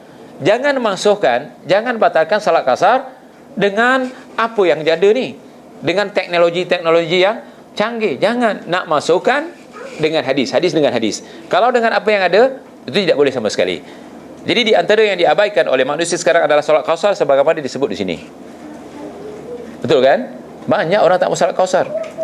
Kadang-kadang makcik-makcik satu kereta atau satu bas dengan kita, satu bas lah, ada separuh bas boleh berhenti untuk sembahyang. Kalau kita pujuk sembahyang, makcik-makcik itu tak sembahyang qasar, jadi lambat jadinya, sembahyang penuh. Sedangkan salat qasar, mudahnya salat qasar. Dan bila kita musafir, tidak diwajibkan dan tidak disunahkan baca salat panjang-panjang. Baca pendek-pendek. Inna a'tainakal kautsar tu insya-Allah. Apalagi qul huwallah itu. Ini baca surah panjang-panjang tak guna. Makanya bila musafir tak ada salat sunnah. Tak ada salat sunnah supaya mencepatkan kerja kita. Sebab kata Rasulullah, as-safaru qita'atun minal adab. Safar itu sepotong daripada susah payah. Jadi untuk meringankan susah payah kita, Allah turunkan ayat supaya kita sembahyang qasar. Okey. 32. Manusia yang paling berhak memegang kekhalifahan adalah keturunan Quraisy sampai Isa bin Maryam turun. Okey. Najib bangsa Quraisy tak? Maka tak boleh jadi khalifah ni. Bakbak di Indonesia bangsa apa? Jawa. Boleh jadi khalifah? Makanya tak boleh jadi khalifah. Jadi kalau Najib dilantik sebagai khalifah batal kerana hadis Bukhari. Ada satu buku Khalifatul Uzma, dijelas hadisnya Bukhari, dan Imam Syafi'i beri fatwa kalau yang nak jadi khalifah mesti bangsa Quraisy. Kalau jadi pemimpin boleh. Negeri kita bukan khalifah pemimpin, khalifah lain pemimpin lain. Khalifah kita kena baiat, pemimpin kita tak perlu baiat. Khalifah kena baiat, pemimpin taat saja. Atiullah wa atiur rasul ulil amri adalah pemimpin. Tapi kalau khalifah kena baiat kita. Tapi sekarang tidak ada khalifah, cukuplah kita taat kepada mereka.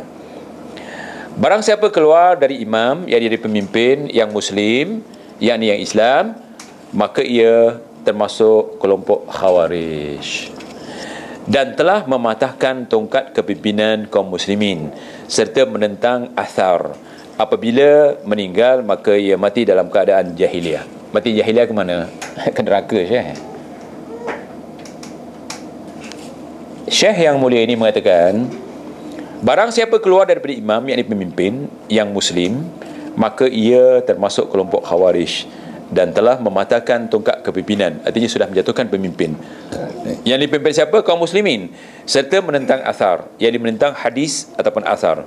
Apabila meninggal oleh kerana menentang athar ataupun menentang hukum, matinya, maka ia mati dalam keadaan jahiliyah.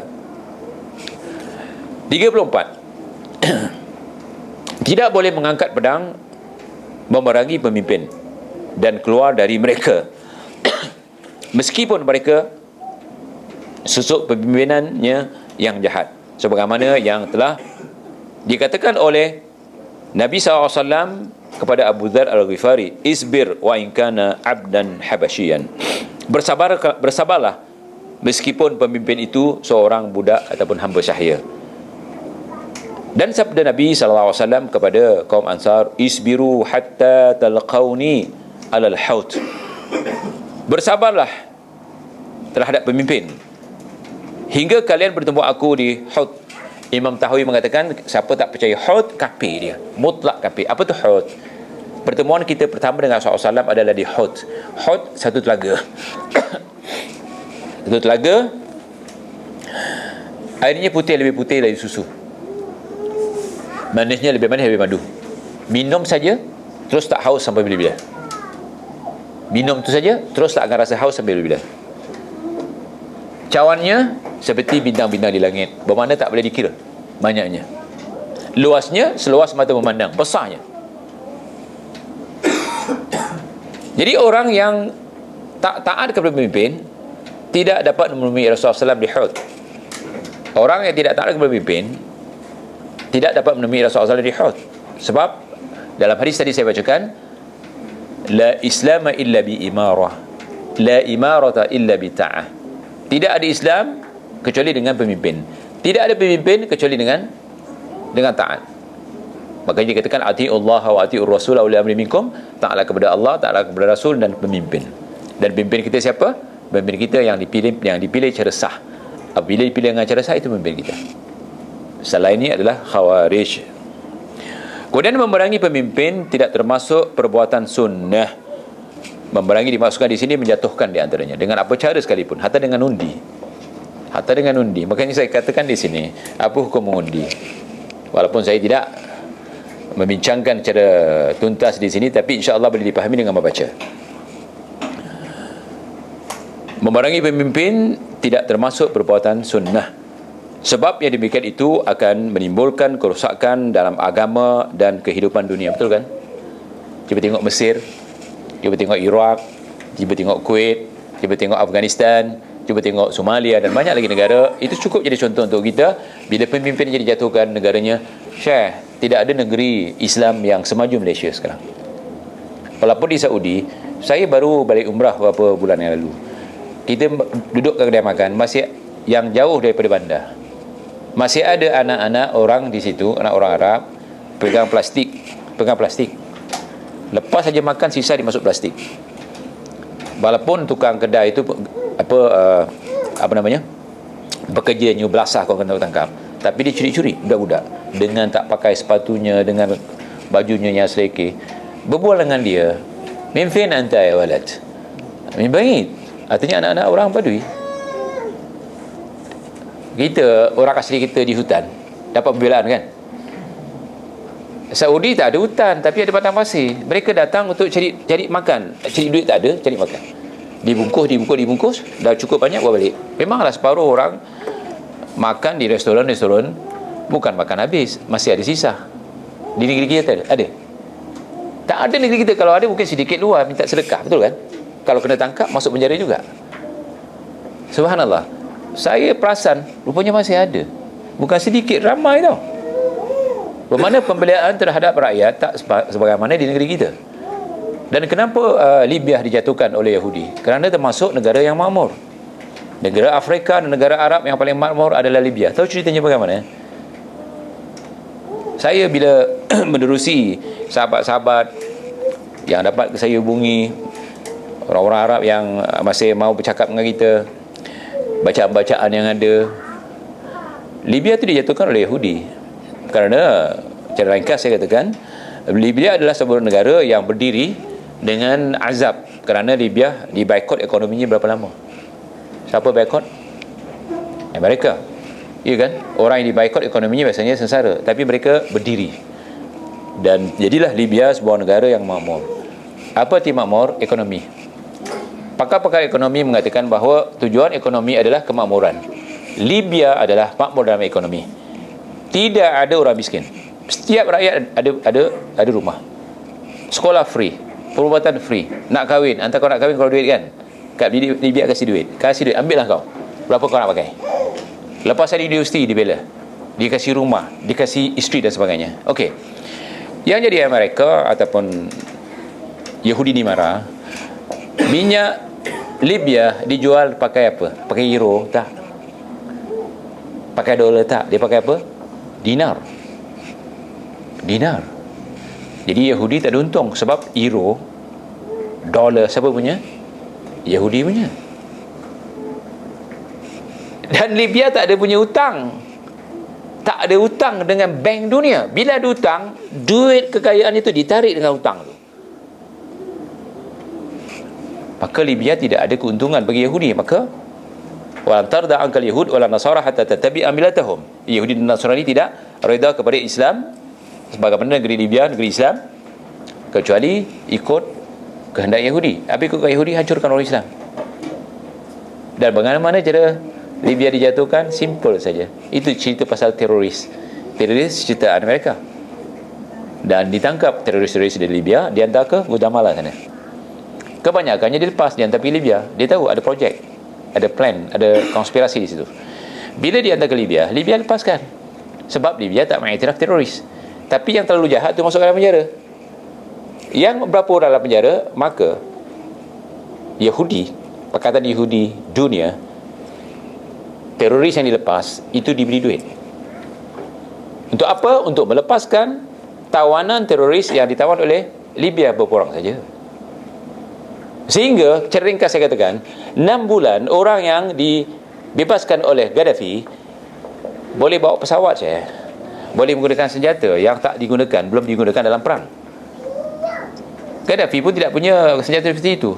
Maka kerana propaganda, terutama NATO ni, tahu NATO ya? Berapa negeri NATO? Amerika, British, Britain dan Perancis memberi sokongan begitu kuat sehingga teroris ini buat bank di Libya. Sedangkan sampai sekarang belum ada bank luar. Bank ada punya negara. Tidak ada syarikat minyak. Mereka buat syarikat minyak. Persediaan Yahudi untuk mengambil minyak di Libya. Akhirnya teroris inilah yang membunuh Gaddafi. Dan yang terlibat, saya katakan, di belakangnya adalah Yusuf Qaradawi. Orang marah ni. Kerana Qaradawi beri fatwa, siapa bunuh Gaddafi mati syahid kalau dia terbunuh. Maka yang bunuh Gaddafi orang mana? Sekarang muftinya Qaradawi jadi mufti mana? Qatar. Orang Qatar ni bunuh, bukan orang Libya. Dan ceritanya ni, kalau dikembalikan kepada fakta, saya biasa menulis pakai fakta, saya pun nak cakap pakai fakta. Kalau diberi ruang, satu masa kita cerita bagaimana konspirasi Yahudi untuk menjatuhkan kita, dan di antara difokuskan di Malaysia. Amiga tu buat demonstrasi, siapa yang biaya? Kita boleh buktikan sebenarnya Pentagon, CIA. Kita pernah dengar NED dan NEI, tak pernah dengar? Dua gabungan ni diiktiraf oleh pemerintah Amerika. NEI, National Democracy Institute, siapa ketuanya? George Soros. Siapakah yang membiayai pertumbuhan bersih? Itu mereka. Tidak, demonstrasi ini belanjakan besar. Ini dirakam, saya tak kisah. Walaupun live saya tak kisah, sebab kita ada bukti. Jadi mereka nak jatuhkan Malaysia ni, Yahudi, dengan antaranya melalui Khawarij. Sebab Khawarij boleh digunakan untuk jatuhkan pemerintah. Makanya antum jangan dengan Khawarij. Siapa yang bergabung dalam orang kafir yang datang ke negeri kita nak jatuhkan negeri kita ni dengan nak katakan keadilan? Dia mengatakan pemerintah tak adil. Amerika, siapa di dalamnya? 3 parti: PAS, Keadilan, DAP dan Persatuan Tamil. Apa tujuan mereka? Mereka, orang Yahudi, cemburu dengan kemakmuran negeri kita. Saya tanya, di negeri kita berapa ramai orang luar cari kemakmuran, numpang kemakmuran? Berapa ramai? Terlalu ramai. Tidak ada negara yang begitu ramai. Ya, hatta di Saudi di Skat, negeri kita dah ramai kedatangan orang ramai, kami tak kacau. Berbanyak ramai pendatang haram pun tutup mata. Di Saudi kau kena tangkap pendatang haram, diseksa. Saya dah tengok sendiri. Sebab saya jadi penterjemah, saya tengok sendiri. Tahu makan tengah hari pakai apa, simen punya, apa nama panggil tu, yang tempat pancur simen bilangkak tu. Nasi tu taruh kat situ, nasi saja dihantar ke dalam, makan berebut hantar. Saya tengok sendiri. Dan air pakai besin, kau nak minum, mandi. Pendatang haram dibuat macam tu. Saya bukan nak burukkan Saudi, ini negeri Islam, saya tak boleh mengumpat, tapi itulah yang saya nampak. Tapi negeri kita kalau kena tangkap, apa dibuat? Ditempatkan, pandai-pandailah kau. Jadi kemakmuran negeri kita ini dicuri oleh Yahudi. Saya takuti kalau kita berpecah, Rasulullah SAW mengatakan di dalam hadis, perpecahan ini adalah kemusnahan. Kesimpulannya, perpecahan adalah kemusnahan. Jangan musnahkan negeri ini dengan perpecahan. Wallahu a'lam. Saya rasa kalau ada soalan, teruskan dengan soalan, kerana waktu kita dah habis sebenarnya. Kalau ada soalan, teruskan. Wallahu a'lam. Bagaimana Ustaz dengan hadis-hadis dan asar yang menyuruh kita jauhi pintu-pintu pemerintah? Anda kena bacakan hadisnya. Dijauhi pintu-pintu pemerintah. Pemerintah ni kita tahu, kita disuruh oleh Allah, wa ta'awanu 'alal birri wat taqwa wa la ta'awanu 'alal itsmi wal udwan. Ayat ini kalau kita tafsirkan, subhanallah, bertolonglah atas kebaikan dan takwa, dan jangan bertolong-tolongan atas dosa dan permusuhan. Kalau anda mendekati pemerintah demi untuk projek sahaja, seperti orang sekarang, demi untuk kepuasan nafsu anda, itu jangan dekati. Lihat, sehingga ada ulama mengatakan jauhi dinar dan sultan. Dinar tu tak betul-betul nar tu neraka. Sultan itu subhanallah. Jadi kita boleh mendekati mereka kalau kita mampu untuk membetulkan pemerintah. Tetapi kalau sebaliknya, bukan membetulkan pemerintah untuk ambil kesempatan dan sebagainya, lebih baik tinggalkan. Jadi maksud hadis ni tentulah kita dapat tafsirkan dengan ayat Quran tadi. Dan Quran mengatakan wa ta'awanu 'alal birri wat taqwa, bertolong-tolonglah atas kebaikan dan takwa, wa la ta'awanu 'alal itsmi wal udwan. Jangan bertolong-tolongan atas dosa dan permusuhan. Dan yang wajib kita tolong sekarang pemerintah. Kalau rakyat tidak menolong pemerintah, apa arti pemerintah? Dan hadis-hadis tentang kita diwajibkan bersatu pemerintah, menolong pemerintah, itu terlalu banyak. Makanya beri saya waktu satu masa. Saya sedang menulis satu buku negeri Islam. Walaupun saya dah tulis 5 atau 6 negara tentang demonstrasi atau haid hakimiyah, sikap ahli sunnah wal jamaah terhadap pemerintah, dan banyak lagi demonstrasi di antaranya. Tapi dalam hadis yang tadi anda sebut, dalam buku saya dia, yang mana dijelaskan oleh a'immatul hadis, jangan dekati pintu-pintu pemerintah. Kalau anda datang hanya untuk mendapatkan kepentingan anda ataupun kepentingan puak anda. Tetapi kalau ingin membantu pemerintah, itu diwajibkan.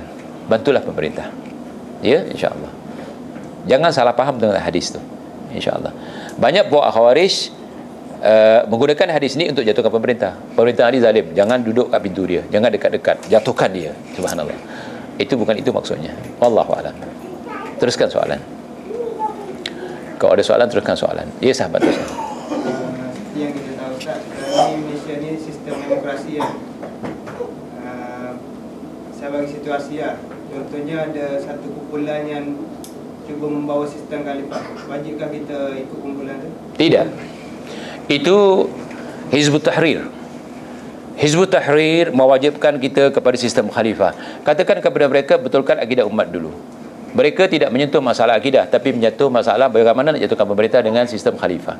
Kita tidak disuruh. Dan hadis tadi, satakunu ba'di berapa khalifah? 30. Al-khilafatu ba'di 30 thumma takunu malakan. Hadis tu hadis sahih, hadis Muslim lagi. Selepas aku cuma 30 saja khalifah.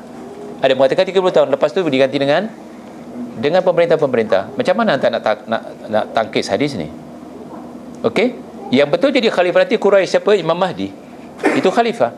Kerana kita kena bayat bila turunnya Imam Mahdi. Yang Mahdi, kata Rasulullah SAW, bapaknya sama seperti bapakku, namanya sama seperti namaku. Dia orang Quraisy, benar-benar Quraisy. Pada masa itu, dialah yang bunuh Dajjal.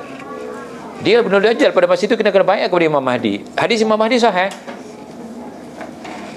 Ada mengatakan tak masuk rukun iman, tapi percaya dengan hadis rukun iman. Itu terdapat dalam hadis sahih.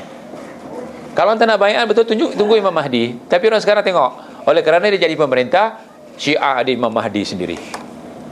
Tarekat Muhammadiyah yang diharapkan di Singapura Arkam ada Imam Mahdi sendiri. Tarekat Naqsyabandi ada Imam Mahdi sendiri. Berapa Imam Mahdi? Berapa Imam Mahdi? Tapi orang yang seperti kita tidak boleh dibodoh-bodohkan oleh mereka. Subhanallah, Imam Mahdi akan turun. Sebagaimana Isa AS akan turun. Subhanallah, Isa akan membunuh Dajjal, ya. Imam Mahdi akan memimpin kita. Subhanallah. Jadi ada khalifah? Tidak ada khalifah. Hadis itu hadis Muslim. Hadisnya 1066 nombornya dari hadis Muslim. Pasal ana masih ingat nombornya. Nombor hadisnya hadis Muslim 1066, kita tengok. Kata Rasulullah, al-khilafatu ba'di 30. Di hadis yang lain, al-khilafatu ba'di 30 sana thumma takunu malakan. Kekhalifahan setelah aku wafat hanya 30 orang ataupun 30 tahun. Lepas tu semua jadi pemimpin-pemimpin, seperti pemimpin Saudi, pemimpin Mesir, pemimpin Libya, pemimpin Maroko, pemimpin Malaysia, pemimpin Indonesia, pemimpin Brunei dan seterusnya. Itu pemimpin khalifah.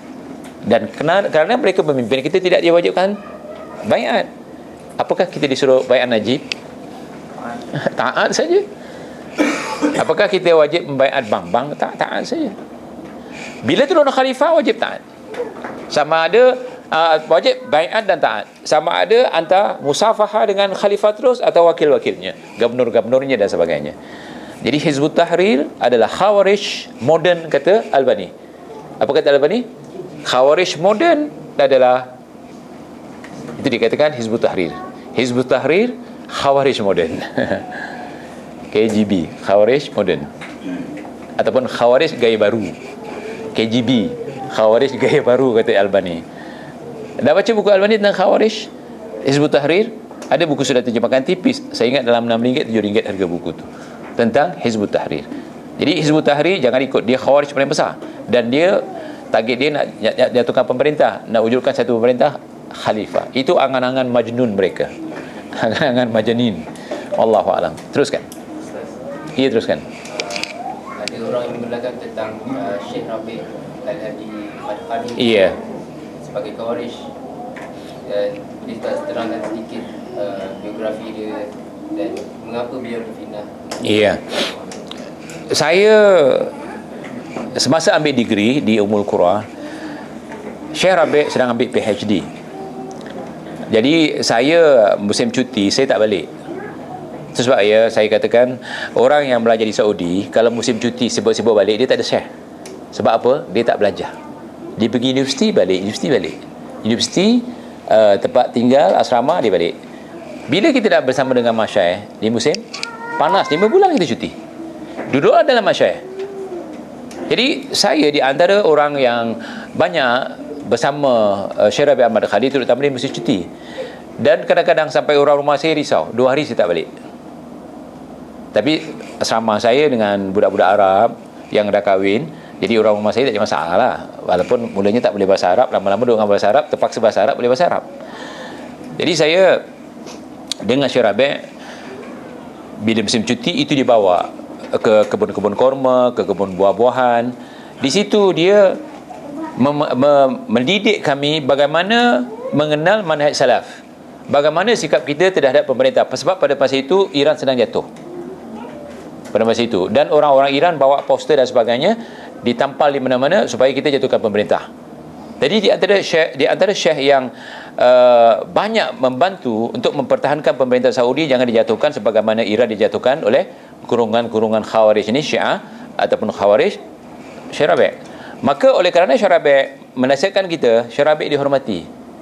Dan Syekh Rabi' bongkar golongan Khawarij yang ada di muka dunia, di permukaan dunia ni. Dia ditiupkan semangat Khawarijnya oleh Ikhwanul Muslimin, Muslim Brotherhood. Ingat ya, NED dan NEI, di antara salur pembiayanya tu pergi Muslim Brotherhood. Kita tengok ya, ada satu yang ditubuhkan pertubuhan ni, tak salah saya 1879. Secret Society dia panggil. Di bawah ni dia tubuhkan Illuminati, berapa lagi, Freemasons, dan di bawah ni di antaranya Muslim Brotherhood. Mereka khawarij untuk menjatuhkan Islam sedunia. Dan ternyata tengok sekarang lawangan siapa? Ikhwanul Muslimin. Jadi di antara yang membongkar tentang jahatnya Ikhwanul Muslimin Syarabi'. Saya ada sejumlah tulisan Syarabi', dan saya banyak bertanya kepadanya tentang kedudukan Malaysia. Di antaranya dia mengatakan Malaysia negeri Islam, tetapi ada orang di Malaysia yang dianggap sebagai Qaradawi kedua, Qaradawi Malaysia, tak payah sebut namanya kalau tahu. Dia katakan Syarabi' Khawarij. Pernah dikatakan Syarabi' teroris. Dia katakan Syarabi' seolah-olah manhajnya manhaj Khawarij. Saya dengar sendiri. Saya tulis satu buku, Ikhwanul Muslimin dan Ikhwanul Muslimin. Saya nasihatkan dia dapatkan buku tu. Tapi buku tu dah habis dalam cetakan. Saya ingat dalam 5,000 buku tu saya cetak habis. Saya akan buat cetakan ketiga, bukan kedua, ketiga. Di situ saya jelaskan bagaimana manhaj kawan ni. Setelah saya nasihatkan supaya tarik balik, dia tarik balik. Dan dia seorang Qaradawiyun. Bila berucap tak pernah lepas Qaradawi. Betul kan? Banyak saksinya. Jadi Syarabi' dituduh oleh dia. Tak ada ulama di Malaysia menuduh Syarabi' begitu dalam ini. Dia seorang saja. Dia seorang. Makanya saya pernah nasihatkan kepadanya, dan dikatakan Rasul Dahri ni Qaradawiyun. Rabi'iyun. Syarabi', baca dulu tulisan Syarabi'. Syarabi' adalah, kata Albani, liwa'us sunnah wassalaf, khalifatus salaf. Dikatakan sampai khalifatus salaf. Orang yang mengajak kepada manhaj salaf di antaranya adalah Syarabi' Madkhali. Lihat dan dengar kuliah-kuliahnya. Dia mengajak kita taat kepada pemimpin. Dia ajak kita kembali kepada manhaj salaf. Dia ajak kita bersihkan akidah. Kerana bila kita mati, akidah kita dihitung dulu. Itu Syarabi'. Saya nak tanya, saya minta sedepan saya ni dirakam, kalau masuk YouTube mana-mana, saya minta kepada para pendengar dan melihat ceramah saya ni, saya minta satu saja daripada pemimpin Ikhwanul Muslimin, sejak daripada Hasan Al-Banna, Said Qutb, Tilmisani dan seterusnya, satu buku yang memperkatakan tentang akidah tuntas. Itu saja. Saya tak minta apa-apa. Saya cabar ni. Saya minta salah seorang dari Ikhwanul Muslimin, ulama Ikhwanul Muslimin yang wafat, pengasasnya, pejuangnya, satu buku yang ditulis oleh mereka yang berkata tentang akidah beres. Satu saja. Saya cabar ni.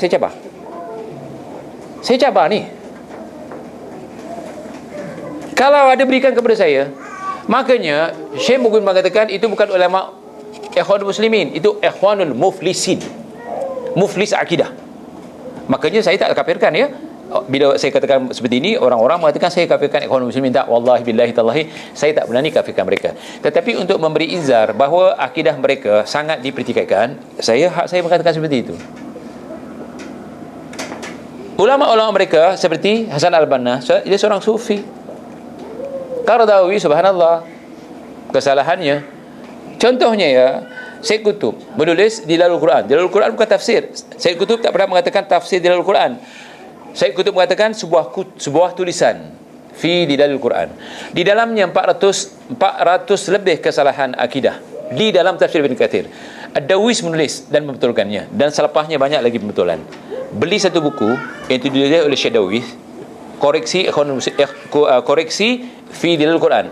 Namanya koreksi Dilalul Quran. 400 lebih, 497 kalau tak saya, kesalahan akidah yang terdapat dalam buku dikatakan di Dilalul Quran. Bukan sikit, Syekh. Begitu juga kita lihat dalam buku-buku yang ditulis oleh Hasan Al-Banna. Kebanyakan mereka mengajak kepada kuburi. Begitu juga Tilmisani, begitu juga pemimpin yang ada di situ. Semangatnya tak ada lain, semangat Khawarij untuk jatuhkan pemerintah. Itu Ikhwanul Muslimin. Makanya wujudnya parti-parti yang membangkang di Malaysia ini kerana terkesan dengan dakwanya Ikhwanul Muslimin. Dan pemimpin-pemimpin mereka yang mewujudkan parti-parti pembangkang di Malaysia adalah puak-puak yang fanatik dengan gerakan Ikhwanul Muslimin yang ditajuk oleh Yahudi. Saya katakan ditajuk oleh Yahudi. Orang akan marah dengan saya. Saya banyak ikhwan-ikhwan yang boleh membantu untuk membuktikan bahawa ikhwan muslimin ditaja oleh Yahudi. Walam tarda angkal Yahud walan Nasara hatta tattabi'a millatahum. Yahudi dan Nasrani tidak akan redha kepada kita kecuali kita ikut mereka. Apa arti ikut mereka? Hancurkan agama Allah. Sebab Yahudi dan Nasrani yaqtuluna anbiya'ahum. Mereka membunuh nabi mereka, sedangkan nabi orang yang paling baik di permukaan bumi dibunuh oleh mereka, apalagi kita. Apalagi pemimpin kita. Jadi ikhwan muslimin dan muslimah, ceramah saya bukan memihak kepada mana, tapi ceramah saya memihak kepada akidah dan agama Allah. Inna dina indallahil Islam. Adapun yang lain saya lepas tangan. Tapi untuk kembali kepada agama Allah, saya sanggup menghadapi apa saja yang perlu saya hadapi. Okey, satu soalan yang terakhir. Ustaz, sekiranya undi dimenangi oleh parti pembangkang, Iya, wajibkah saya mentaati pembangkang? wajib mentaati. Sebab kita disuruh mentaati pemimpin yang sah. Tetapi jangan jadi akidah mereka. Sebab mereka ditakdirkan jatuh, ditakdirkan akan datang election, dia tetap jadi khawarij. Dia tak akan bersatu dengan pemimpin yang ada. Tapi kita bersatu dengan pemimpin bukan kerana khawarijnya, kerana perintah Allah suruh satu pemimpin. Betul kan? Jangan kita katakan, oh besok atas jadi khawarij mustazid. Tak, bagi kami disuruh taat pemimpin yang sah. Itu saja. Kalau khawarij sekarang menang, dia tetap khawarij. Khawarij akidah. Seperti sekarang di Besir, Husni Mubarak dijatuhkan, dia naik khawarij. Bila khawarij naik, ada khawarij lagi nak jatuh ke khawarij. Macam mana ni? Macam mana kalau khawarij ni jatuh, khawarij ni naik, yang ni tetap jadi khawarij, berpusing macam tu. Jadi bagi kita kembali kepada hadis, kerana kata Rasulullah sebagai penutup, taraktu fikum amrayni ma in tamassaktum bihima falan tadillu abada, kitab Allah wa sunnat rasulih. Aku tinggalkan kepada kamu wahai umat Nabi Muhammad, kita ni orang beriman, dua saja, bukan tiga, bukan empat. Ma in tamassaktum bihima falan tadillu abada. Engkau pegang kepada keduanya, engkau tidak akan sesat buat selamanya. Tidak akan salah, tidak akan sesat, tidak akan kafir, tidak.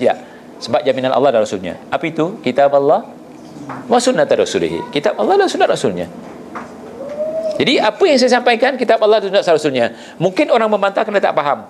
Maka bila tak faham, kita doakan Allahumma hdihim fa innahum la ya'lamun. Rasulullah SAW doakan kaumnya, Allahumma hdihim fa innahum la ya'lamun. Ya Allah, berilah mereka hidayah kerana mereka tidak tahu. Puncanya menentang tak tahu. Kalau tahu seperti kita. Dulu saya paling fanatik dengan ikhwan muslimin. Saya di Mekah 2 tahun sampai 2 tahun dengan ikhwan muslimin. Saya bayar lagi. Saya punya khalifah pada masa itu. Mana ada khalifah? Tak ada khalifah. Salim Ahmad Salamah. Apa bila dah betul-betul jadi ikhwan muslimin, saya wakil orang Singapura dan orang Malaysia, nak dilantik seperti itu, antaranya apa? Tu, bunuh pemimpin. Bunuh pemimpin. Kerana pemimpin antum ni kafir. Pemimpin antum ni taghut. Pemimpin antum ni zalim. Di bawahnya Quran, sejumlah ayat Quran diambilnya daripada buku Millingstone, Mu'alim fi Tarikh. Cuba baca. Kalau ada buku ni buang, takut anak-anak kita beriman dengan buku tu. Pernah dengar buku ni Mu'alim fi Tarikh? Millingstone tu. Buku yang ditulis oleh siapa dia? Syekh Qutb. Dulu dalam Abim kita wajib hafal. Saya bergerak dulu. Malah saya ingat dengan Anwar Ibrahim makan apa? Makan nasi, pada lepas tu surat khabar daun pisang. Belum ada Palestinisme. Makan menyangkung. Kami dulu diutus oleh mereka pergi mana? Pergi kampung-kampung, doktrin orang kampung, sekolah-sekolah supaya pakai seluar panjang. Dulu kita sekolah pakai seluar pendek. Zaman kami diutus oleh jamaah, yakni Abim, pergi sekolah-sekolah doktrin, guru-guru supaya seluar panjang. Kalau boleh perempuan pada masa itu jangan pakai gaun. Pakai apa? Pakai baju kurung, pakai telkung. Perjuangan tu berjaya, alhamdulillah. Sekarang kalau ada orang Melayu ada yang pakai skirt, tak ada. Itu di antaranya. Yang itu bagus, saya katakan bagus. Tetapi akhirnya dia ajar kita untuk bermusuh dengan pemimpin. Akhirnya macam tu. Jadi Abim satu daripada gerakan yang mirip ataupun sama dengan Ikhwan Muslimin. Abim. Selepas Abim apa dia? Bila Abim berpecah, apa dia? Jim. Tak tahu antaranya. Pernah dengar Jim? Bila Jim kecoh-kecoh, Persatuan Ulama Malaysia. Itu semua orang yang sama. Saya berjuang dengan mereka dulu. Saya masih ingat. Saya 73 dan bersama mereka. Saya belajar di Penang. Aktiviti-aktiviti mereka saya terlibat. Tapi bila saya ke Saudi, saya terlibat juga dengan orang muslimin. Tetapi bila saya berjumpa di antaranya Syekh Rabi' Al-Madkhali, boleh dikatakan ikhwan muslimin adalah satu golongan yang boleh menjadikan kita khawarij. Saya pun bingung, tapi saya ikuti musim haji kuliah Albani rahimahullah, kuliah Bin Bas, Uthaymin, itu tak asing bagi kita. Begitu juga Syekh Abbad. Kami dekati mereka dan mereka banyak membantu kita dalam memahami masalah akidah dan masalah pemerintah. Syekh Abbad masih hidup, pergilah. Saya musim haji tempoh hari, ada 2 orang jadi teman saya. Satu Ahmad Maliki yang baik dengan Ustaz Husin sekarang. Satu lagi namanya Fatra. Setelah saya cium dahinya bisalam, dia tanya dengan saya, "Anta min fin?" Anda katakan, "Ana min Singapura." "Oh, Malaysia." Kata anak dulu anak Singapura, kemudian saya hijrah ke Malaysia. "Ah, tayyib." Bagus katanya. Kenapa? Dia cakap Singapura negeri kafir, Malaysia negeri Islam, hijrah ke negeri Islam. Subhanallah. Dia sebut Malaysia negeri Islam, Malaysia daulah Islamiyah. Katanya Malaysia negeri Islam, duduklah di situ, berdakwah di situ. Dia minta saya datang ke rumahnya lepas sembahyang subuh, tapi saya sebelum subuh kena berangkat ke Jeddah untuk balik ke Singapura, dan disuruh ambil buku di rumahnya. Syekh ni mengatakan bahawa Malaysia negeri Islam. Syekh Rabi' mengatakan negeri Islam. Nanti Ustaz Fatul Bari sering jumpa Syekh Rabi' kalau pergi Mekah, tanya, apakah Malaysia negeri kafir? Dia katakan, kalau anda katakan Malaysia negeri kafir, anda kafir. Sebab dalam hadis Bukhari mengkafirkan orang yang tak boleh dikafirkan, kekafiran itu akan terpantul kepada kita. Subhanallah, jagalah negeri Islam ni, jangan diberikan kepada orang kafir. Betiundi menentukan di antaranya, Allah menentukan, tapi antum kena bekerja. Ya kan? Dan saya sudahi, aku lu qauli hadza, astaghfirullah li wa lakum, wa sallallahu ala Muhammadin wa ala alihi wa sahbihi wa sallam. Subhanakallahumma wa bihamdika, asyhadu an la ilaha illa anta, astaghfiruka wa atubu ilaik. Wallahu alam. Wassalamu alaikum warahmatullahi wabarakatuh. Barakallahu fikum.